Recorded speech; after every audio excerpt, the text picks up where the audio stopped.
Back in my day, we used to mine code in the code mines, working 15-hour shifts, not seeing our families for months. We knew the meaning of hard work, not like these soft-handed younglings nowadays, getting everything given to them with prompts. Look, knowing how to build your own app from scratch is really fun and satisfying, but also there's a reason you don't build your car from scratch. And that reason is time, that I would argue is more valuable than money. Vibe coding gives you results without the headache. If you think you can't create something, well, I am here to prove you wrong. But what is vibe coding in the first place?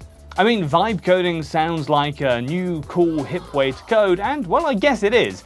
It's all about machines being able to understand your needs from simple language. Since if you had to use specific keywords like build a header.php using PHP 7.4, etc., it would probably not make this process easier for anyone. The core aspect of vibe coding is the app being able to interpret what you want when you type it in.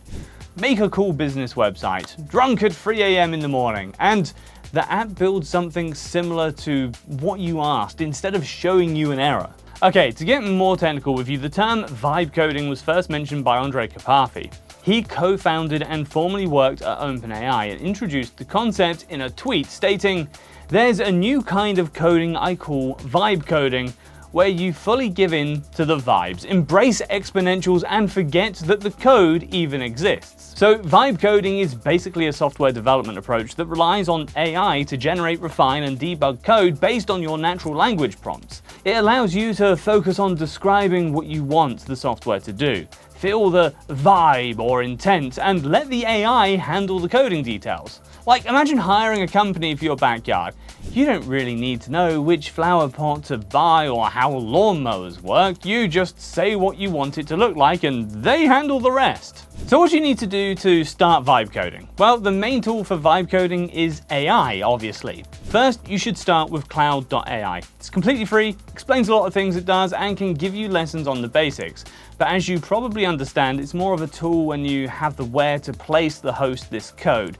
That's when more specialized tools come in. The most popular ones are Cursor, Replit, and Bolt. However, while these tools are way better at vibe coding, they are also, well, more advanced, requiring a bigger investment from your side, and that bigger investment is also applicable to money. So what do you do if you want to develop an application fully but don't want to start spending hundreds of dollars? Well, if you use my discount link below or scan this QR code and grab hosting as Horizons, we can get our apps up and running without spending a lot of money.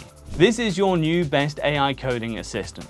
That's probably the easiest tool for vibe coding that I've tried, mostly because it explains what the AI is doing or what the problem is in a more natural, less technical way. This is amazing for anyone new to the world of coding. The golden vibe coding rule. Code first, refine later.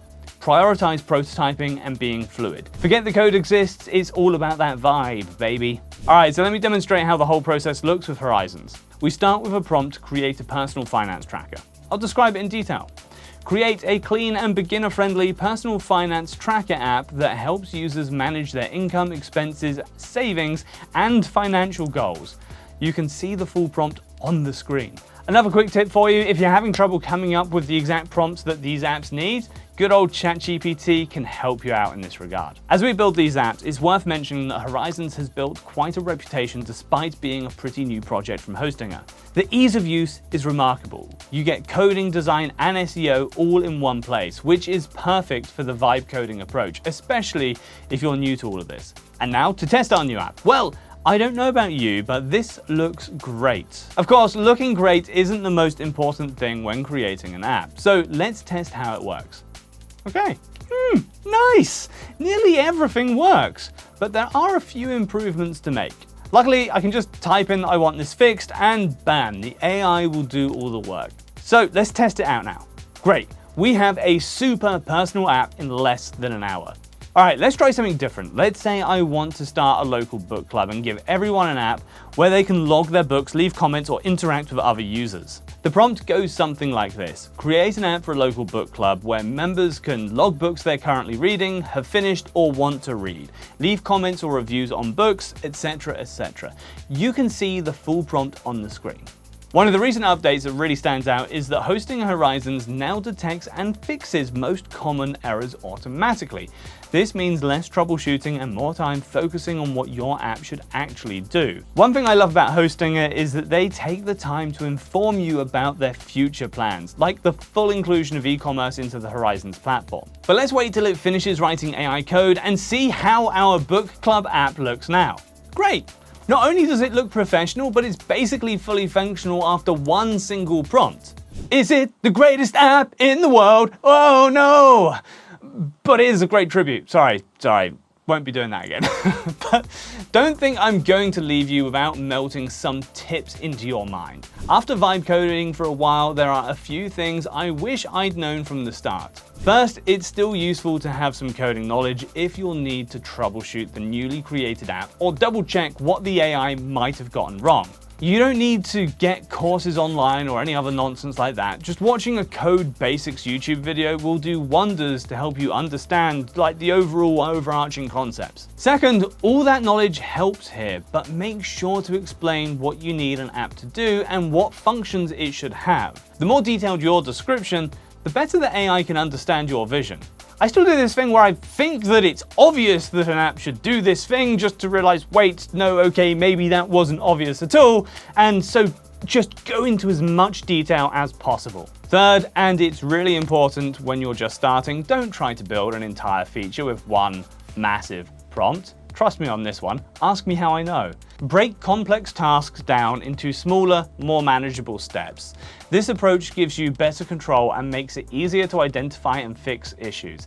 It's best practice to have at least 3 steps so that you can at least have a strong core. And also, LLM context windows are limited. If a chat becomes too long, start a new one, providing a brief overview of the project and the current task. This keeps the AI focused and prevents it from getting confused by too much information.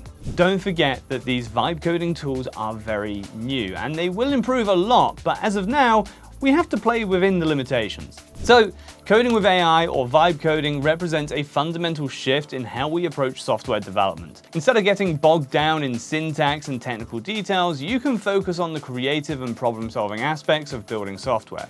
Now, having tons of different apps or websites doesn't mean you have to sit in front of your PC for months. Now you can just go enjoy life while Hosting Horizons does all of the boring jobs for you. There's never been a better time to start your vibe coding journey, and it starts by subscribing as well as dropping a like on the video. Hey, you can give a bit back in return. This was a good video, right? Right?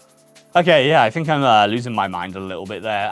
But that is enough for today. I will see you next time.